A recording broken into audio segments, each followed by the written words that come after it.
তৃণমূল আমলে কাটমানির বহর কত, চলুন নজর রাখা যাক।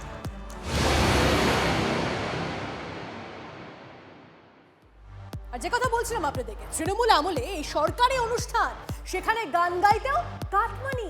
প্রাক্তন মন্ত্রী ইন্দ্রনীল সেন ও তাঁর টিমের বিরুদ্ধে বিস্ফোরক অভিযোগ শিল্পী ঋদ্ধি বন্দ্যোপাধ্যায়ের।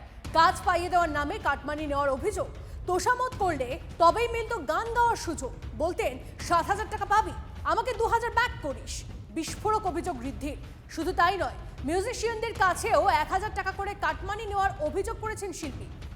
এই নিয়ে মন্তব্য করতে আমার রুচি ও আত্মসম্মানে বাধে। TV9 বাংলায় পাল্টা প্রতিক্রিয়া ইন্দ্রনীল সেনের।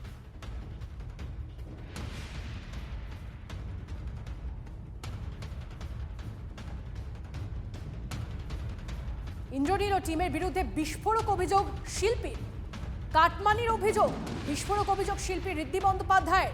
তৃণমূল আমলে গান গাইতেও সেখানে কাটমানি দিতে হতো। 7,000 টাকা পেলে সেখানে 2,000 টাকা ব্যাক করতে বলা হতো বলে অভিযোগ ঋদ্ধি বন্দ্যোপাধ্যায়। ইন্দ্রনীল ও টিমের বিরুদ্ধে বিস্ফোরক অভিযোগ ঋদ্ধি বন্দ্যোপাধ্যায়।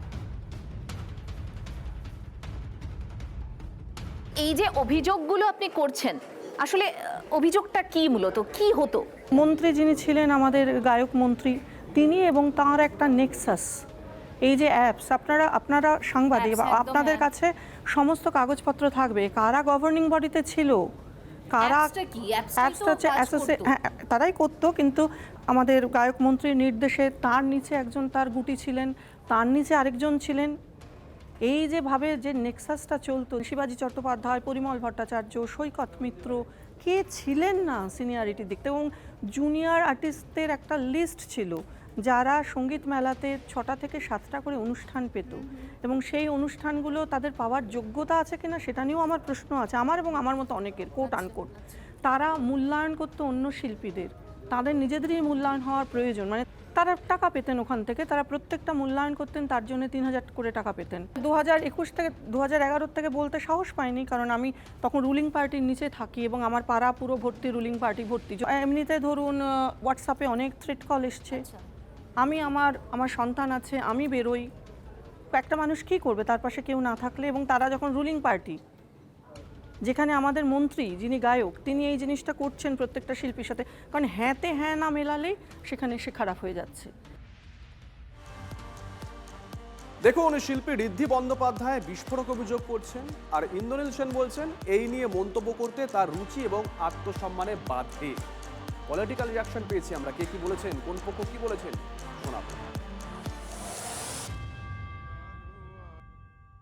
যে পদ্ধতিতে যে জাল বিস্তার করে, কে পছন্দের কে অপছন্দের, কে যোগ্য কারা অযোগ্য, কে আমার স্তাবক তার উপকার করব, যে আমার স্তাবক নয়, আমার অন্যায় দেখে ফেলছে, তাকে আমরা খতম করব জীবন জীবিকার জায়গা থেকে। এই যে থ্রেট কালচার ছিল, সেইটা সমাপ্ত হয়ে গেছে।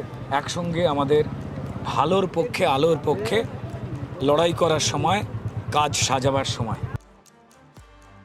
যাত্রা শিল্পী বলবে তারপরে আমরা জানবো, তা তো নয়। 15 বছর ধরে তো আমরা জানি।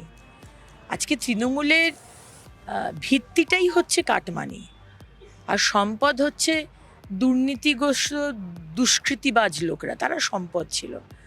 যে কারণে আজকে আপনারা দেখছেন যে সেই যারা সম্পদ ছিল, মমতা ব্যানার্জি, অভিষেক ব্যানার্জি, যার মাথায় আশীর্বাদ দেন গাড়ি থেকে হাত বের করে অভিষেক ব্যানার্জি, যার ডান দিকে বাঁ দিকে এইসব ক্রিমিনালস যারা মানুষকে ভয় দেখিয়ে অত্যাচার করেছিল 15টা বছর, আজকে তাদেরকে আমাদের মাননীয় মুখ্যমন্ত্রী শিক্ষা দেবার জন্য হাফ প্যান্ট পরিয়ে, মাথাটাকে শেভ করিয়ে তাদেরকে প্যারেড করানো হচ্ছে। যারা যারা লাইনে রয়েছেন তারাও সতর্ক হয়ে যান, যারা করে এসছেন না এই অত্যাচার, আর যারা ভাবছেন করবেন তাদেরকেও বলে রাখছি যে এই জন্মেই কিন্তু হিসেব নিকেশটা হবে। ইন্দ্রনীল সেনের বিরুদ্ধে এবার বিস্ফোরক অভিযোগ ইভেন্ট অর্গানাইজার তোচন ঘোষের। প্রাক্তন মন্ত্রীর বিরুদ্ধে সরাসরি স্বজন পোষণের অভিযোগ। রবীন্দ্র সরোবর দখল করে রেখেছিলেন ইন্দ্রনীল সেন, বারবার চেয়েও হল পাননি বলে অভিযোগ করেছেন তোচন। নিজের লোক ছাড়া কাউকে গান গাইতে দেওয়া হতো না, মমতার লেখা গান গাইতে বাধ্য করা হতো শিল্পীদের। বিস্ফোরক অভিযোগ ইভেন্ট অর্গানাইজার তোচন ঘোষের। রবীন্দ্র সদনে একটা অনুষ্ঠান করব বলে আমি একটা চিঠি দিয়েছিলাম। সেই সময় পুরো রবীন্দ্র সদনটা কন্ট্রোল করত ইন্দ্রনীল সেন, তখনকার গভর্নমেন্টের রাইট হ্যান্ড ছিল, এবং ও 3টে, 3:30, 4টের পরে বাইরে চেয়ার দিয়ে ওর লোকজন দিয়ে বসে থাকতো। কে গাইবে, কে ওখানে হল পাবে, সব জিনিসটাই ও করতো। বাইরের কেউ গাইতে পারতো না, ও ইন্দ্রনীল সেনের একটা গ্রুপ ছিল, সেই গ্রুপটা ছাড়া। শ্রী রাধা বন্দ্যোপাধ্যায়কে ফোন করেছিলাম, ওকে আমি বললাম যে তুমি এত ভালো গাও, তুমি কি করে ইন্দ্রনীল সেনের সুর আর আমাদের মাননীয়া এক্স চিফ মিনিস্টারের লেখা গান গাইলে কি করে? তখন ও আমায় বললো, তোষদা আপনি শ্রীরাধা বলবেন না, আপনি আমায় বোন বলে ডাকুন। আমি অনেক প্রেশারে ওই গান আমায় করতে হয়েছে। এরকম অনেক অভিযোগ অনেকের আছে, এবং আস্তে আস্তে আপনারা জানতে পারবেন, বহু অভিযোগ জমা পড়বে। কেউ গান গাইতে পারেনি এদের এই অত্যাচারে, এবং বিশেষ করে ইন্দ্রনীল সেনের এই অত্যাচারে। যেসব গান টিভিতে বেজেছে এবং ও সুর করেছে আর মাননীয়ার লেখা গান, সেগুলো জোর করে করে চাপে পড়ে সবাই গেয়েছে। এই অভিযোগের তালিকাটা দীর্ঘ। প্রতিবাদ করা 2 বছর কাজ পান। বিস্ফোরক অভিযোগ করছেন পরিচালক সুদেষ্ণা রায়। বারবার প্রতিবাদ করেও কোনো কাজ হয়নি, মন্ত্রীদেরকে জানিয়েও লাভের লাভ কিচ্ছু হয়নি, দাবি করেছেন পরিচালক। আজকে ওরা নেই বলে ক্ষমতায় আমি বলছি না, আমার যা প্রতিবাদ করার সেটা ওরা ক্ষমতায় যখন ছিলেন তখনই করেছি, এবং তার জন্য আমি প্রায় 2 বছর কাজ পাইনি। আমরা বহুবার চেষ্টা করেছি। আমরা এখনও মনে আছে দোলের একদিন আগে গত বছর আমরা মিটিংও করেছি 2 মন্ত্রীর সঙ্গে, কিন্তু সেটা ফলপ্রসূ হয়নি, কারণ ওই 2 মন্ত্রীর কোনো নিয়ন্ত্রণ ছিল না, বা নিয়ন্ত্রণ তারা করতে চায়নি হয়তো। দেখুন, মমতা বন্দ্যোপাধ্যায়ের জমানায় শুধুমাত্র ওই সাংস্কৃতিক জগতেই নয়, একেবারে মাঠেও, সেখানেও কার্যত দাপট দেখিয়েছেন তৃণমূলের কেষ্ট বিষ্ণুরা। ময়দানে পদ আঁকড়ে খোদ মমতার দাদা ভাই। এক ব্যক্তি এক পদের ঊর্ধ্বে কি কালীঘাটের এই বন্দ্যোপাধ্যায় পরিবার? একাই 7টা সংগঠনের মাথায় মমতা বন্দ্যোপাধ্যায়ের ভাই বাবু। মমতার দাদা অজিত, তিনি 3টি সংস্থার প্রধান। রাজনীতিক হয়ে ক্রীড়া সংস্থার সব পদ আঁকড়ে তৃণমূল নেতারা। মাঠেও দাদাগিরি কালীঘাটের বন্দ্যোপাধ্যায় পরিবারে। মাঠে ছড়ি ঘোরাতেন সুজিত, ববি, দেবাশিস কুমার, স্বরূপ বিশ্বাসরা।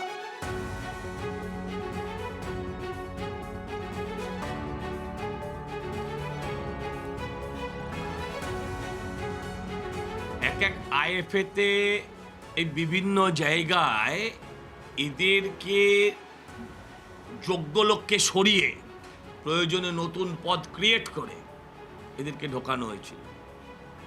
এরা যে পদ্ধতিতে ঢুকেছিল সে পদ্ধতিতেই এরা ছিটকে বেরিয়ে যাবে, কোনো চিন্তা নেই।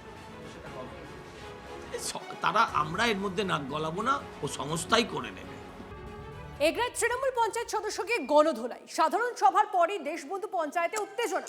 পরিস্থিতি মোকাবিলায় এলাকার পুলিশ এবং কেন্দ্রীয় বাহিনী। সেই মুহূর্তে ছবি দেখছেন আপনারা। সাধারণ সভার পরই দেশবন্ধু পঞ্চায়েতে উত্তেজনা।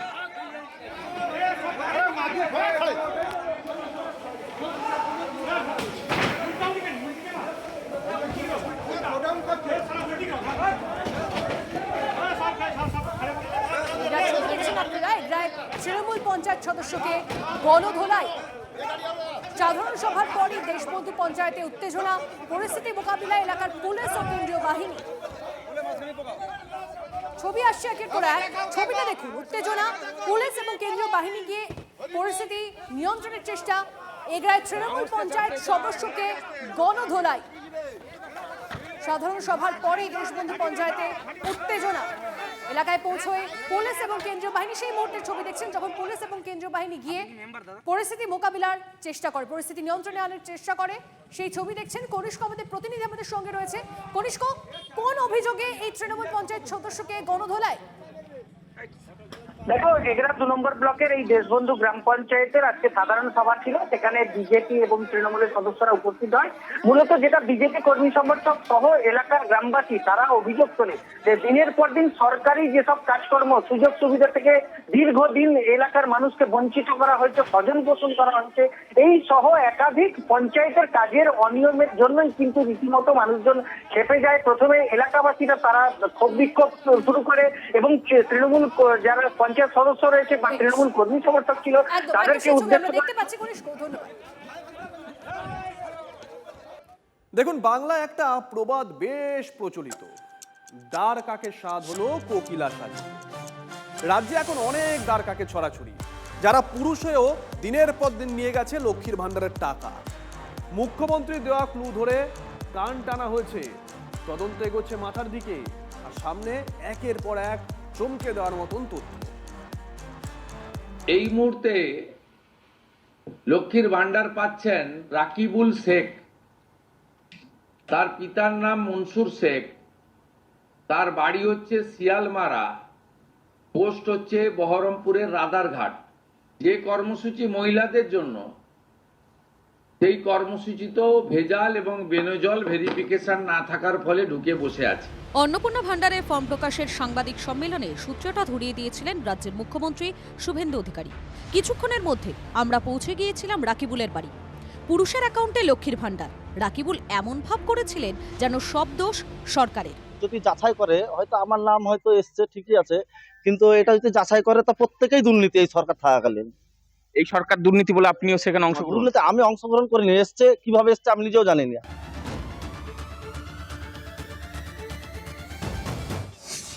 কিন্তু লক্ষ্মীর ভান্ডারের দুর্নীতির শিকড়ও যে অনেক গভীরে সেটা দুদিনেই পরিষ্কার। রাকিবুলকে জেরা করে পুলিশ খোঁজ পায় রঘুনাথগঞ্জের রাজপুত বহুড়া গ্রামে। সেখানে খোঁজ পাওয়া যায় এই মক্কেলের নাম মোস্তাফিজুর রহমান। সাদাশীতে দেখতে মোস্তাফিজুর গভীর জলের ফিশ। পুলিশ সূত্রের খবর, লক্ষ্মীর ভান্ডার দুর্নীতির অন্যতম কারবারি মোস্তাফিজুর। মোস্তাফিজুরের নামে 3টি লক্ষ্মীর ভান্ডার। মোস্তাফিজুরের বাড়ির মহিলাদের নামে একাধিক লক্ষ্মীর ভান্ডার।